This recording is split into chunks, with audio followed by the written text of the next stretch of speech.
There is yet another safety measure by Singapore banks, and this time it will make banks more crowded. But will it work? Here's everything about Singapore banks' latest measures to fight malware. Simplify and summarize for you. Turn the CC if you don't understand my SSC video. So, unless you live under a rock, you'll know that malware scams are super common. With over $10 million lost to this scam in the first half of 2023, it would have been much more, like $20 million. But cause only Android users are affected. So it's... Yeah, I know right, cause iPhone security super tight, won't allow you to install site loader app. No lah, cause iPhone users spend all their money on the phone. Where got extra money to be scammed? I still got 20 cents.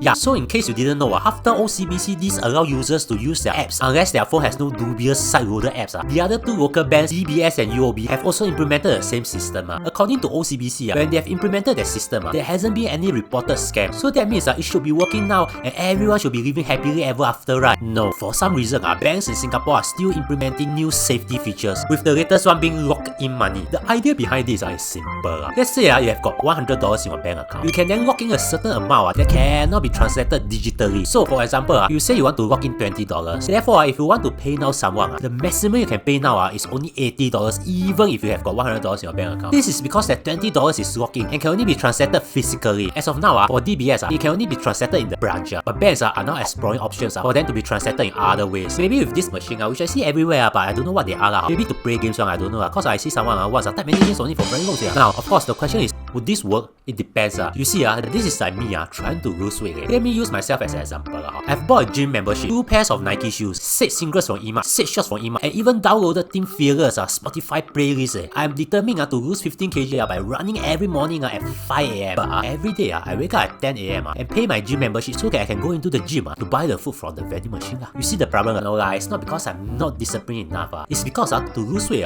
the key thing is to control my diet, not to just exercise. Exercising helps a little, but the key thing is my diet. You see the thing. Simply put, got a lot of system in place to prevent malware scams. But a scammer can just get the victim to go withdraw money instead. I mean, if a scammer can convince the victim to download a malware, despite numerous news articles about this scam, he surely can also convince the victim to do other things. So the root problem is social engineering. Kind of like the root problem of my failure to lose weight is my diet, not the exercise. Cause it's like saying iPhone users will never be scammed. Cannot be right. The minute they buy an iPhone, they are already scammed by Apple. Now, in any case, there's a good news. This might be the new normal, which actually is pretty good. Last time, we need to open another savings account to save money. But now, we can just lock them in. Cause trust me, if need to go branch to withdraw money to eat, I would rather save. I'm scared of talking to bank tellers. They are very pretty. I want to marry them. If you think you have learned something, consider subscribing and also watch this video to be smarter.